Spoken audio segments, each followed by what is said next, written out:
जय श्रीराम। शुक्लांबरधरं विष्णुं शशिवर्णं चतुर्भुजं प्रसन्नवदनं ध्यायेत् सर्वविघ्नोपशान्तये। रामाय रामभद्राय रामचन्द्राय वेधसे रघुनाथाय नाथाय सीतायाः पतये नमः। వాల్మీకి రామాయణం శ్రీ పుల్లెల శ్రీరామచంద్రుడి గారు తెలుగు చేసింది ఉత్తరకాండం 31వ సర్గలో ఉన్నాం. 30వ సర్గలో ఇంద్రజిత్తు ఇంద్రుణ్ణి బంధించడం, బ్రహ్మదేవుడు వచ్చి వరాలు ఇచ్చి విడిపించడం కనిపిస్తుంది. 31వ సర్గ. అప్పుడు ఈ సంగతి అంతా కూడా ఇలా జరిగింది అని అగస్త్య మహర్షి రావణుడి యొక్క గాథ మొత్తం అంతా కూడా శ్రీరాముల వారికి చెప్తున్నారు. శ్రీరామచంద్రుడు అప్పుడు అగస్త్య మహర్షితో ఇలా అన్నారు. అప్పుడు మహా తేజస్సాలైన శ్రీరాముడు నమస్కరిస్తూ ఋషులలో శ్రేష్ఠుడైన అగస్త్యుని చాలా ఆశ్చర్యపూర్వకంగా చూస్తూ ఇలా అన్నారు. ఓ పూజ్యుడైన ఓ బ్రాహ్మణ శ్రేష్ఠుడా, ఈ రావణాసురుడి జీవితం చూస్తుంటే విచిత్రంగా ఉంది, చాలా ఆశ్చర్యంగా ఉంది. క్రూరుడైన రావణుడు సంచరించే కాలంలో లోకంలో ఎవ్వరూ సూరులే లేకపోయారా? రాక్షసరాజైన రావణుణ్ణి ఎదిరించగలిగిన క్షత్రియుడైన రాజ్య పాలకుడు కానీ, క్షత్రియేతరుడైన రాజ్య పాలకుడు కానీ లేకుండానా? లేదా రాజులందరూ హతవీర్యులై పరాక్రమం కోల్పోయి శ్రేష్టాలైన అస్త్రాల జ్ఞానం లేని వాళ్ళై ఓడిపోయారా? ఎందుకు ఇలా జరిగింది? రావణాసురుడు ఎక్కడికి వెళ్తే అక్కడ రాజులను ఓడించడం, స్త్రీలను చెరపట్టడం, దేవతలను ఓడించడం, ఇవన్నీ ఎందుకు జరిగాయి అని శ్రీరామచంద్రమూర్తి అగస్త్య మహర్షిని అడిగారు. పూజ్యుడైన అగస్త్య మహాముని ఆ శ్రీరాముని మాటలు విని నవ్వుతూ బ్రహ్మదేవుడు ఈశ్వరుడితో చెప్పినట్టుగా శ్రీరామునితో ఇలా పలికారు. రాజుల్లో శ్రేష్ఠుడా, ఓ మహారాజా రామ, రావణుడు ఈ విధంగా రాజులను పీడిస్తూ భూమిలో యందు మొత్తం సంచరించారు. భూలోకం అంతా అమరావతితో సమానమైన మహిష్మతిపురము అనే ఈ మాహిష్మతిపురానికి చేరారు. ఆ పురంలో అగ్నిదేవుడు ఎప్పుడు కూడా సన్నిహితుడే ఉంటాడు. శత్రుబాధ నివృత్తి కొరకు చేసే అభిచార ప్రయోగం కోసం ఆ నగరంలో నిత్యము హోమాలు జరుగుతుంటాయి. శరములు చుట్టూ కప్పిన అగ్నికుండంలో అగ్ని ఉండేది. అలాంటి ఆ నగరంలో ఆ అగ్నితో సమానుడైన ప్రభావం గల అర్జునుడు అనేవాడు ఉండేవాడు. మహాబలశాలి, సమర్థుడు. అతని పేరు కార్తవీర్యార్జునుడు. ఈ రావణాసురుడు సంచారం చేస్తున్న సమయంలో కార్తవీర్యార్జునుడు మాహిష్మతిపురానికి రాజుగా అక్కడ ఉన్నాడు. ఆ రోజు వచ్చేసరికి రావణుడు యుద్ధం కోరి వచ్చేసరికి కార్తవీర్యార్జునుడు తన స్త్రీలందరితో కలిసి నర్మదా నదిలో విహరించడానికి వెళ్ళాడు. సరిగ్గా ఆ రోజే రావణుడు అక్కడికి వచ్చాడు. రాక్షసరాజైన రావణుడు కార్తవీర్యార్జునుడి అమాత్యుల్ని ఇలా అడిగాడు. రాజైన కార్తవీర్యార్జునుడు ఎక్కడున్నాడో చెప్పండి, నేను రావణుడను, ఆ రాజుతో యుద్ధం చేయడం కోసం వచ్చాను, నేను వచ్చినట్లుగా అతనికి తెలపండి అని. అంటే రావణుడి మాటలు విని మంచి పండితులైన ఆ అమాత్యులు ఏమన్నారంటే, రాజు ఇక్కడ లేడు అనే ఆ విషయాన్ని రావణునికి తెలిపారు. కార్తవీర్యార్జునుడు ఎక్కడికో వెళ్ళినట్టు కుటుంబంతో సహా వెళ్ళాడు. పౌరుల వల్ల తెలుసుకున్న రావణుడు ఇంకా అక్కడ ఏం చేసేదేమీ లేక హిమవత్ పర్వతంతో సమానమైన వింధ్య పర్వతం దగ్గరికి వెళ్ళాడు. అతను ఆకాశంలో ప్రవేశించిందా అన్నట్లున్న, భూమిని చీల్చుకొని వచ్చిందా అన్నట్లున్న ఆ వింధ్య పర్వతాన్ని చూశాడు. అనేక శిఖరాలతో, సింహములు నివసిస్తున్న గుహలతో ప్రకాశిస్తున్న ఆ పర్వతము ఆకాశాన్ని అంటిపెట్టుకుందా అన్నట్టు ఉంది. ఆ వింధ్య పర్వతము ఎత్తైన ప్రదేశాల నుంచి వేగంగా కిందికి పడుతున్న జలాలతో అట్టహాసం చేస్తున్నట్లుంది. దేవ, దానవ, గంధర్వులు అప్సర స్త్రీలతోనూ కిన్నరులు తమ స్త్రీలతోనూ అక్కడ క్రీడించుతున్నారు. అది స్వర్గంలాగా ఉంది. చాలా ఎత్తైన పర్వతం స్ఫటికం లాంటి శుభ్రమైన జలంతో ప్రవహిస్తున్న నదులతో, కదులుతున్న నాలుకలు గల పడగలతో నిలిచిన ఆదిశేషుల్లాగా ఉందిట. పైకి లేస్తున్నట్టు కనబడుతూ అనేక గుహలతో నిండి ఉన్న పర్వతం హిమవత్ పర్వతంలాగా ఉంది. అలాంటి వింధ్య పర్వతాన్ని చూస్తూ రావణుడు నర్మదా నది దగ్గరికి వెళ్ళాడు. పవిత్రమైన నర్మదా నదిలో రాళ్లు దొర్లుతున్నాయి, నీరు ప్రవహిస్తోంది. ఆ నది పశ్చిమ సముద్రం వైపు ప్రవహిస్తోంది. వేడికి మామూలుగా భారతదేశంలో అన్ని నదులు, ఎక్కువ నదులు తూర్పు వైపుకి వెళ్తుంటాయి. ఒక నర్మదా తపతి నదులు మాత్రమే పడమర వైపు ప్రవహిస్తుంటాయి. అది రామాయణంలో కూడా చెప్పబడింది. పశ్చిమం వైపు ఆ నది ప్రవహిస్తోంది. వేడికి బాధపడుతూ దప్పికొన్న మహిషాలు, శృమరములు, సింహాలు, పులులు, భల్లూకాలు, ఉత్తమ గజములు ఈ నీటిలో ప్రవేశించి జలాన్ని కలుషితం చేస్తున్నాయి. చక్రవాకములు, కారండవములు, హంసలు, నీటి కోళ్లు, సారస పక్షులు మొదలైన మదించి కూర్చున్న జలపక్షులు అంతటా ఈ నీళ్లను ఆవరించి ఉన్నాయి. వికసించిన పూలు నిండిన వృక్షాలు శిరోభూషణంగా ధరించిందిట ఆ నది. చక్రవాకముల జంటలనడి సనములతో, విశాలములైన ఇసుక తిన్నలంటి పిరుదులతో, హంస పంక్తులనే వడ్డాణంతో, పుప్పొడి అనే అంగరాగం పూసుకొని, నీటి నురుగు అనే తెల్లని వస్త్రం ధరించి, వికసించిన నల్ల కలువలు అనే సుందరమైన నేత్రములతో ఆ నర్మద ఒక అద్భుతమైన అందమైన అమ్మాయిలాగా ఉందిట. నీటిలో ప్రవేశించడంతో సుఖకరమైన స్పర్శను కలిగిస్తోంది. అలా ఇష్టరాలైన స్త్రీలాగా ఉన్న నదుల్లో శ్రేష్టమైన ఆ నర్మదను చూసి శ్రావణుడు పుష్పక విమానం నుంచి దిగి ఆ నదిలో ప్రవేశించాడు స్నానం చేద్దామని. తర్వాత రాక్షస శ్రేష్ఠుడు అనేక మునుల చేత సేవించబడిన దాని ఇసుక తిన్న మీద మంత్రులతో కలిసి కూర్చున్నాడు. తర్వాత రావణుడు ఆ నదే గంగలాగా అని భావించి నర్మదను దండం పెట్టుకున్నాడు, శ్లాఘించాడు. ఆ నదిని చూసినందుకు సంతోషిస్తూ విలాసపూర్వకంగా మంత్రులతో ఏమన్నాడంటే, మంత్రులు సుఖసారణులు, వాళ్ళతో ఈ సూర్యుడు సహస్ర కిరణాల చేత జగత్తుని కనకమయం చేసినట్లు చేసి తీవ్రమైన తాపాన్ని కలిగిస్తూ ఆకాశ మధ్యాన్ని చేరాడు. నేను ఇక్కడ కూర్చుని ఉన్నాను తెలియగానే ఈ సూర్యుడు చంద్రుడిలాగా అయిపోయాడు, చల్లగా ప్రకాశిస్తున్నాడు. అంటే అక్కడ కూడా అహంకారమే. గాలి కూడా నాకు భయపడి నర్మదా నది జలాలతో చల్లనైంది, మంచి సువాసన కలదై శ్రమను తొలగిస్తూ చాలా హాయిగా సావధానంగా వీస్తోంది. మొసళ్లతోనూ, మీనాలతోనూ, పక్షులతోనూ, తరంగాలతోనూ ఉన్న ఈ సుఖమును వృద్ధి పొందించే నదుల్లో శ్రేష్టమైన ఈ నర్మదా నది భయపడుతున్న స్త్రీలాగా ఉంది. ఇంద్రునితో సమానమైన రాజులు యుద్ధం నందు ఆయుధాలతో కొట్టడంతో ఎర్ర చందన రసం వంటి రక్తం పోయబడినట్టుంది. అందుచేత మీరందరూ కూడా సార్వభౌమ, మీరందరూ ఇంద్రుల చేత ఓడిపోయారు కదా, ఓడిపోయి మీ ఒళ్ళంతా కూడా ఆయుధాలతో కొట్టబడి ఎర్రని చందన రసం పోసినట్టు మీ రక్తం కనిపిస్తోంది. సార్వభౌమము మొదలైన మదించిన దిగ్గజాలు గంగలో ప్రవేశించినట్లు సుఖాన్నిచ్చే ఈ పవిత్రమైన నర్మదలో దిగి స్నానం చేయండి. ఈ మహానదిలో స్నానం చేసి పాప విముక్తులు అవ్వండి. నేను కూడా ఇప్పుడు చంద్రుని వంటి కాంతి గల ఇసుక తిన్న మీద మెల్లిగా శివునికి పుష్పాలు సమర్పించి పూజ చేస్తాను అని అన్నాడు. రావణాసురుడు గొప్ప శివభక్తుడు, అందుకని ఎక్కడికి వెళ్ళినా ఆ శివ పూజ చేసే సమయానికి శివ పూజ చేసుకుంటాడు. రావణుడు చెప్పిన విధంగా ప్రహస్తుడు, సుకుడు, సారండు, మహోదరుడు, ధూమ్రాక్షలు నర్మదా నదిలో ప్రవేశించారు. వామనము, అంజనము, పద్మము మొదలైన దిగ్గజములు గంగా నదిలాగా ఈ రాక్షసేంద్రులు అనే గజాలు ఆ నర్మదా నది మొత్తాన్ని కలిచేసాయి. బహుశా ఈ చివరి నుంచి ఆ చివరికి ఈది ఉంటారు వాళ్ళు. తర్వాత ఆ బలశాలులైన రాక్షసులు నర్మదలో స్నానం చేసి పైకి లేచి వచ్చి రావణుని పూజ కోసం పూజ చేసుకుంటా అన్నాడు కదా, అందుకని పుష్పాలు తీసుకొచ్చారు. తెల్లని మేఘం వంటి కాంతి గల మనోహరమైన నర్మదా నది ఇసుక తిన్న మీద ఆ రాక్షసులు ముహూర్త కాలంలో పుష్పాల పర్వతాన్ని ఏర్పరిచారట.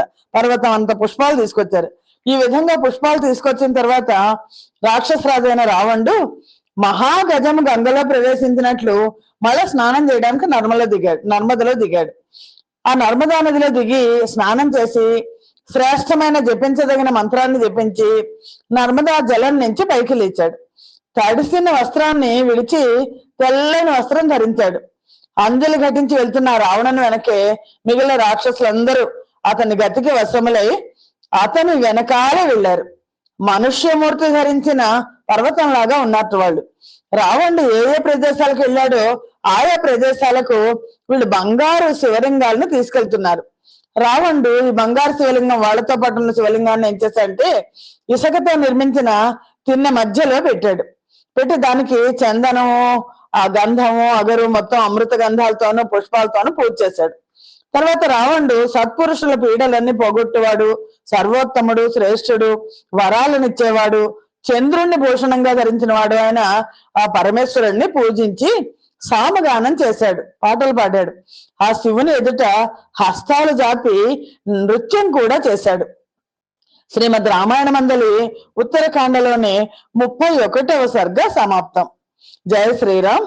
32వ సర్గ. ఇలా భయంకరుడైన రావణుడు నర్మదా నది ఇసుక తిన్న మీద పుష్పాలతో శివపూజ చేస్తున్న ప్రదేశానికి సమీపంలోనే విజయవంతుల్లో శ్రేష్ఠుడు, మాహిష్మతి నగర ప్రభువు, సమర్థుడు అయిన కార్తవీర్యార్జునుడు ఉన్నాడు. నర్మదా నదిలో స్త్రీలతో కలిసి జల క్రీడలు ఆడుతున్నాడు ఆయన. అప్పుడు స్త్రీల మధ్య ఉన్న కార్తవీర్యార్జునుడు 1000 ఆడ ఏనుగుల మధ్య ఉన్న గజేంద్రుడిలాగా ఉన్నాడు. అనేకములైన 1000 బాహువులు ఆయనకి.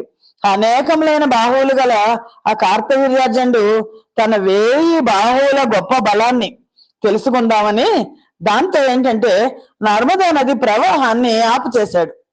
నిర్మలమైన ఆ జలం కార్తవీర్యుని భుజాల చేత అడ్డుకొనబడింది. దాంతో ఏంటంటే తీరం మీద నీళ్లు వెనక్కి రావడం మొదలెట్టాయి. అలా మొదలెట్టి నీళ్లు వెనక్కి వచ్చేసి ఒక ఉప్పెన్నలాగా తీరం దగ్గర పుష్ప సమర్పణం చేసి పూజ చేస్తున్నాడు రావణాసురుడు. ఆ పుష్ప సమర్పణం చేస్తున్న రావణుణ్ణి సమీపించే నీళ్లు ప్రవాహానికి ఎదురుగా ప్రవహించడం మొదలెట్టాయి. ఆ నర్మదా జల ప్రవాహంలో మీనములు, నక్రములు, మకరములు, పుష్పములు, దర్భాచరణములు అన్ని కొట్టుకొని పోతుంటే అది వర్షాకాల నదీ ప్రవాహం లాగా ఉందట. ఒక పెద్ద నది వరద వచ్చేసింది. కార్తవీర్యుడు పంపించాడా అన్నట్టు వచ్చిన జల ప్రవాహంలో రావణుడు చేసిన పుష్పాలతో చేసిన పూజ మొత్తం అంతా కొట్టుకుపోయింది. వెంటనే రావణుడికి చాలా కోపం వచ్చింది. ఆ నియమాన్ని మధ్యలో వదిలేసి ప్రతికూలమైన ప్రియురాలు వలె ఒడ్డుకు ఎదురుగా ప్రవహిస్తున్న నర్మదాన్ని చూశాడు. పశ్చిమం వైపున సముద్రం పోట్లాగా ఉన్న పెరిగిపోతున్న జల వేగాన్ని చూశాడు. అంటే ఎవరో ఆపారు జలాన్ని. తర్వాత ఆ జలం తూర్పు దిక్కునికి ఎగదన్నుతోంది. విస్తృతమైన ఆకారంలో ఉంది. పక్షులు కూడా బెదిరి లేకుండా ఉన్నాయి. ఈ విధంగా అక్కడ ఏమీ వికారాలు ఏమీ లేని స్త్రీలా ఉన్న నదిని చూసి రావణుడు మాట్లాడకుండా కుడి వెళ్తే సంజ్ఞ చేశాడు. ఈ జలవేగం ఎందుకు ఇలా జలం ఆగిపోయింది, వెనక్కి ఎందుకు వస్తుంది కనుక్కోమని తెలుసుకోమని మంత్రులు ఉన్నారు కదా, ఆ జలవేగానికి కారణం ఏంటో తెలుసుకోవడానికి శుకసారణలను ఆదేశించాడు. రావణుని చేత ఆజ్ఞాపించబడిన వీరులైన ఆ శుకసారణ సోదరులిద్దరూ ఆకాశ మార్గంలో వెళ్లి పశ్చిమాభిముఖంగా వెళ్లారు. ఆ రాక్షసులిద్దరూ అర్ధ యోజనం దూరం వెళ్లేసరికి స్త్రీ సమేతుడి జల క్రీడలు చేస్తున్న ఆ కార్తవీర్యార్జునుడిని చూశారు. పెద్ద మద్ది చెట్టులాగా ఉన్న ఆ కార్తవీర్యార్జునుడు కేశములు నీటికి తడిసి చెదిరి ఉన్నాయి. నేత్రముల కొనలు మదం చేత ఎర్రగా ఉన్నాయి. అతని మనస్సు మదం చేత వ్యాకులంగా ఉంది. ఆ శత్రు సంహారకుడైన పురుషుడు 1000 బాహువుల చేత నదిని అడ్డుకొని 1000 పాదాల చేత భూమిని ఆక్రమించిన పర్వతంలాగా ఉన్నట్ట. యువతులైన 1000 మంది శ్రేష్ఠ స్త్రీలు చుట్టూ ఉన్న ఆ పురుషుడు మదించిన 1000 ఆడ ఏనుగుల మధ్య ఉన్న మదగజంలాగా ఉన్నాడు. ఆశ్చర్యకరుడైన పురుషుణ్ణి చూసి సుఖసారణలు వెనక్కి వచ్చేశారు. వెనక్కి వచ్చి రావణుడి దగ్గరకు వచ్చి రాక్షసరాజా, పెద్ద సాల వృక్షంలాగా ఉన్నాడు ఇతనెవడో ఆనకట్టలాగా నర్మదా నదిని అడ్డగించి స్త్రీలను ఆడిస్తున్నాడు. అతను 1000 బాహువులతో నీటిని ఆపేయడంతో ఆ నది సముద్రానికి ఎదురుదని నీరు వ్యాపించినట్లు నీరు వెనక్కి వచ్చేస్తోంది అని చెప్పారు. సుఖసారణుల మాటలు విన్న రావణుడు అయితే ఇతడే కార్తవీర్యార్జునుడు అని అనుకుని అయితే ఇతనితో యుద్ధం చేస్తాను, ఇదే సమరైన సమయము అని ఆసక్తితో ముందుకెళ్ళాడు. రాక్షసరాజైన రావణుడు కార్తవీర్యార్జునుని ఎదిరించడానికి వెళ్తుంటే వాయువు తీవ్రమైన ధ్వని చేస్తూ పరాగంతో నిండి వీచింది. మేఘాలు హఠాత్తుగా రక్త బిందువులు కురుస్తూ ఉరిమే. రావణుడు మహోదర, మహాపార్ష, ధూమ్రాక్ష, సుఖ సారణలతో కలిసి అర్జునుడు ఉన్న చోటికి వెళ్ళాడు. బలశాలి, కాటుక వంటి కాంతి గలవాడు ఆయన రాక్షసుడు అప్పుడు కొంచెం సేపట్లోనే భయంకరమైన ఆ నర్మదా హ్రదాన్ని చేరుకున్నాడు.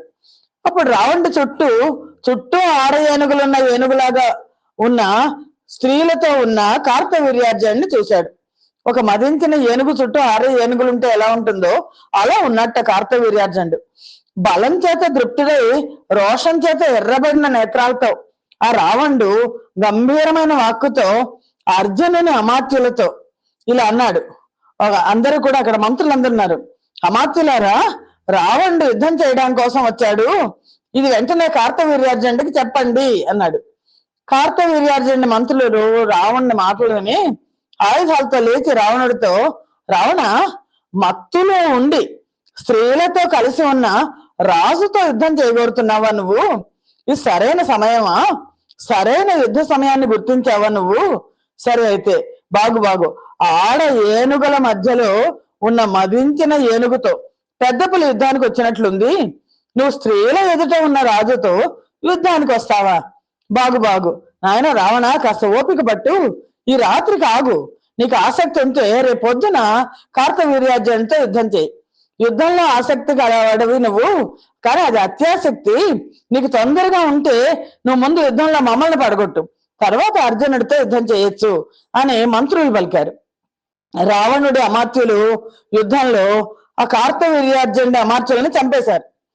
ఆకలి కొన్న వాళ్ళందరూ కూడా వాళ్ళని భక్ష్యం చేశారు. అప్పుడు అర్జునుడి అనుచరులు రావణుడి మంత్రులు చేసిన కోలాహల ధ్వని నర్మదా తీరం అంతా వ్యాపించింది. అర్జునుడి అనుచరులు బాణాలతోనూ, తోమరాలతోనూ, ప్రాసలతోనూ, త్రిశూలాలతోనూ, వజ్రాలతోనూ రావణుణ్ణి అతని అనుచరులని కూడా పీడిస్తూ నాలుగు వైపుల నుంచి తొందరగా వచ్చేశారు. కార్తవీర్యార్జునుడి యోధుల వేగం నక్ర, మీన, మకరాలతో కూడిన సముద్రం ధ్వనిలాగా ఉంది. చాలా భయంకరంగా ఉంది. రావణుడి అమాత్యులైన ప్రహస్త, సుఖ, సారణులు కోపించి తమ తేజస్సుతో కార్తవీర్యార్జునుడి సైన్యాన్ని సంహరించారు. పెద్ద యుద్ధం జరిగింది. ఇటు మంత్రులకి అటు మంత్రులకి.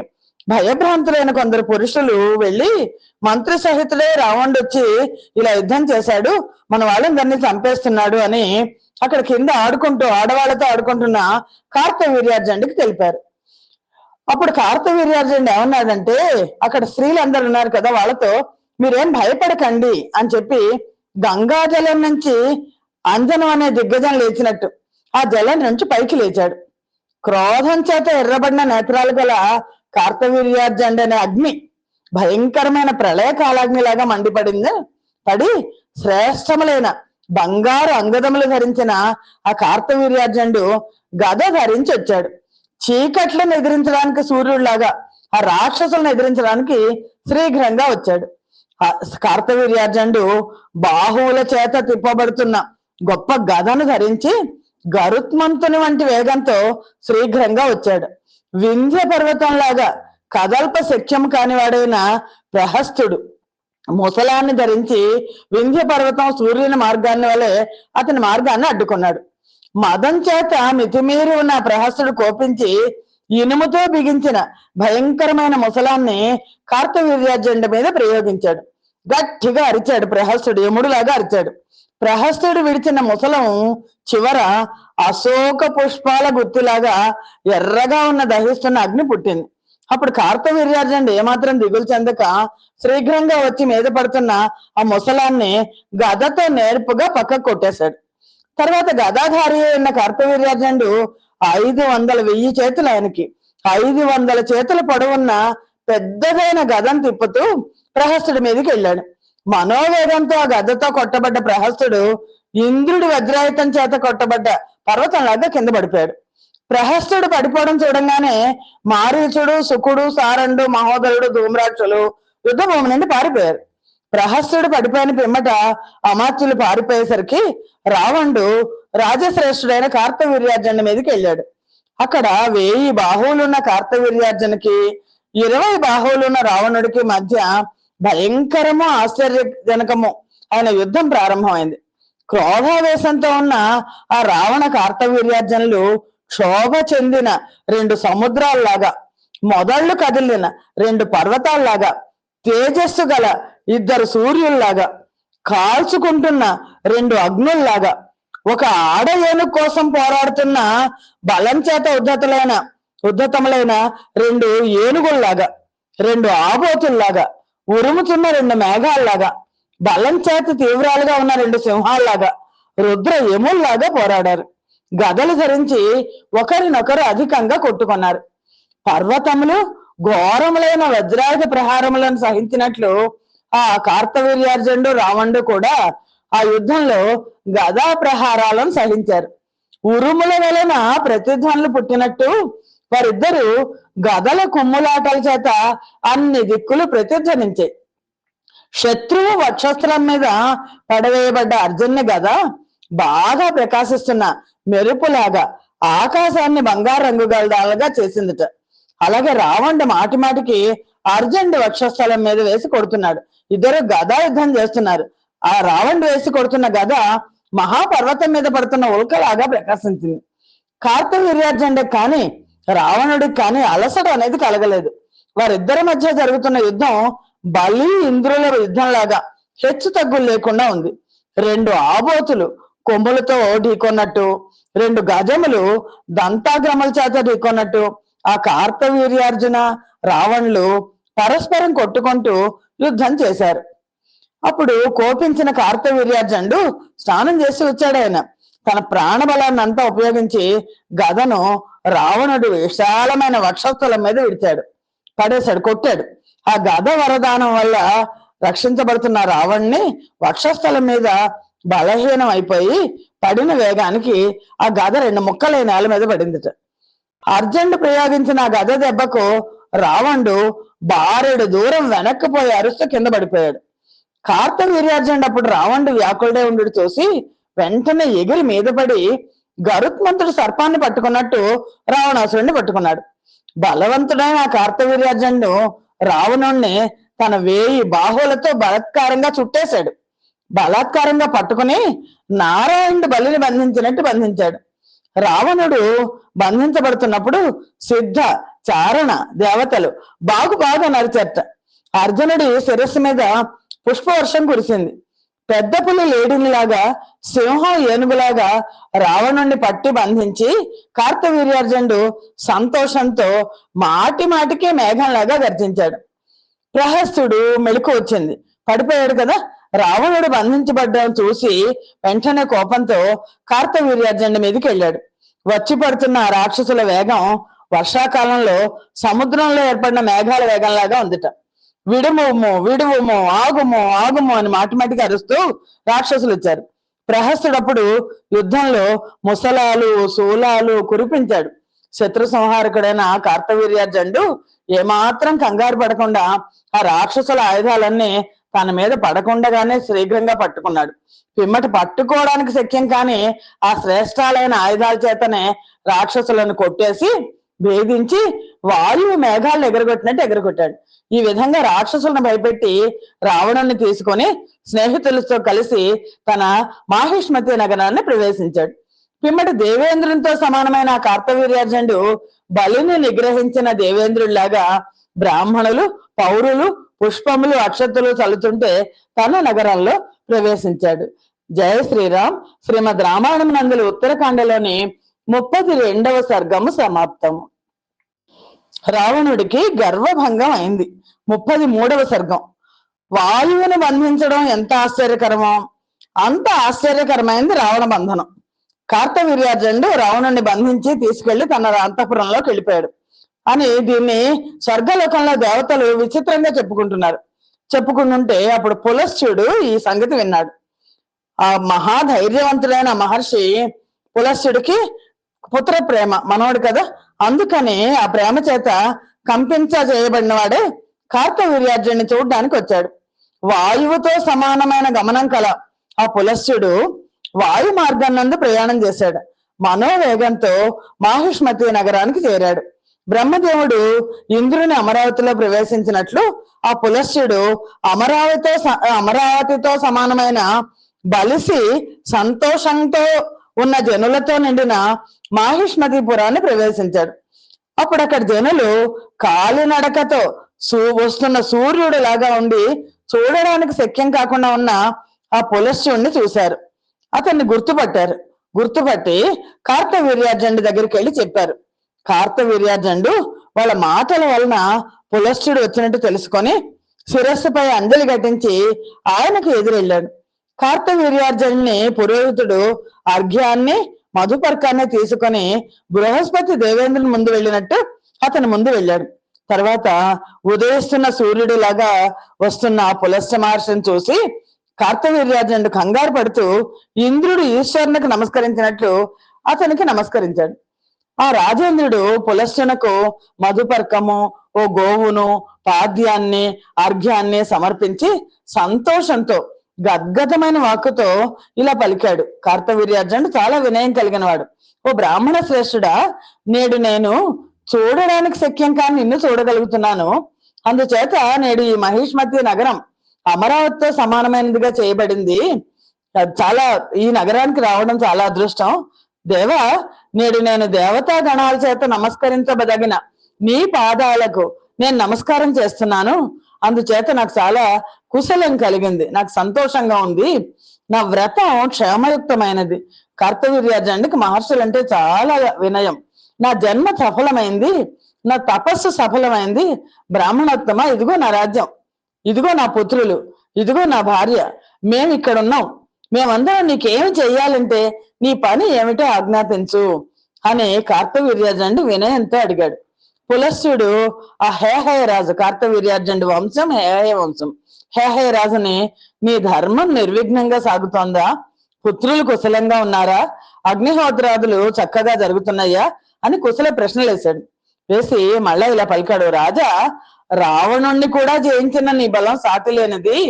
సముద్రము వాయువు కూడా ఎవరికి భయపడి నిశ్చలములై సేవ చేస్తున్నాయో అట్టి యుద్ధంలో జయింప శక్యం కాని నా మనవణ్ణి నువ్వు యుద్ధంలో జయించావు. నాయన, నువ్వు నా మనమని కీర్తిని తాగేశావు. రావణ విజేత అని పేరు చాటుకున్నావు.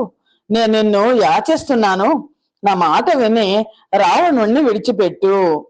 రాజశ్రేష్ఠుడైన కార్తవీర్యార్జునుడు పులస్త్యుని ఆజ్ఞను అంగీకరించి ఏమీ మాట్లాడకుండా సంతోషపూర్వకంగా రావణుణ్ణి తీసుకొచ్చి పులస్త్యుడికి అప్పగించాడు. అర్జునుడు దేవతల శత్రువైన ఆ రావణుణ్ణి విడిచిపెట్టి దివ్యములైన అలంకారాల చేత, మాలికల చేత, వస్త్రాల చేత రావణుణ్ణి సత్కరించి మనం ఇక నుంచి స్నేహితులము, పరస్పరము మనము హింసించుకొనకూడదు అని అగ్ని సాక్షిగా స్నేహం చేసుకున్నాడు. బ్రహ్మపుత్రుడైన పులస్త్యునకు ప్రణామం చేసి కార్తవీర్యార్జునుడు తన స్వగృహానికి వెళ్ళిపోయాడు. జయించబట్టతే సిగ్గుపడుతున్న ప్రతాపవంతుడైన రావణునకు అర్జునుడు ఆతిథ్యం చేసి కౌగలించుకొని మరీ పంపించాడు. పులస్త్యుడు కూడా లంకకు వెళ్ళడానికి రావణుడికి అనుమతి ఇచ్చాడు. బ్రహ్మదేవుని కుమారుడు, మునిశ్రేష్ఠుడు అయిన పులస్త్యుడు రావణుణ్ణి విడిపించి బ్రహ్మలోకానికి వెళ్ళిపోయాడు. మహాబలశాలి అయిన రావణుడు ఈ విధంగా కార్తవీర్యార్జునుని వలన అవమానం పొందాడు. పులస్త్యుని మాటల వలన మరలా విడువబడ్డాడు అని అగస్త్య మహర్షి శ్రీరామచంద్రమూర్తితో చెప్తున్నారు. రామ, ఒకడు బలవంతుడైతే అతని కంటే బలవంతులు ఇంకొందరు ఉంటారు. అందుచేత తమకు శ్రేయస్సు కోరుకునేవాడు ఎప్పుడు శత్రు విషయంలో అనాదరం చూపించకూడదు. రావణుడు కార్తవీర్యార్జునుతో స్నేహం చేసుకొని, కానీ మళ్ళా రావణుడి బుద్ధి ఏం మారలేదు. మళ్ళా రాజులను హింసిస్తూ గర్వంతో భూలోకంలో అంతటా కూడా సంచరించాడు. ఇప్పుడు కార్తవీర్యార్జునుడు స్నేహితుడు కాబట్టి ఇంకా బలం పెరిగింది అని అనుకున్నాడు రావణుడు. దుర్మతి అని అగస్త్యుడు శ్రీరామచంద్రమూర్తికి చెప్పాడు. శ్రీమద్ రామాయణం నందలి ఉత్తరకాండలోని 33వ సర్గము సమాప్తము. స్వస్తి ప్రజాభ్య పరిపాలయంతాం న్యాయేన మార్గేణ మహిం మహిషాః గోబ్రాహ్మణేభ్య శుభమస్తు నిత్యం. లోకా సమస్తా సుఖినో భవంతు. సర్వం శ్రీరామార్పణమస్తు. జై శ్రీరామ్.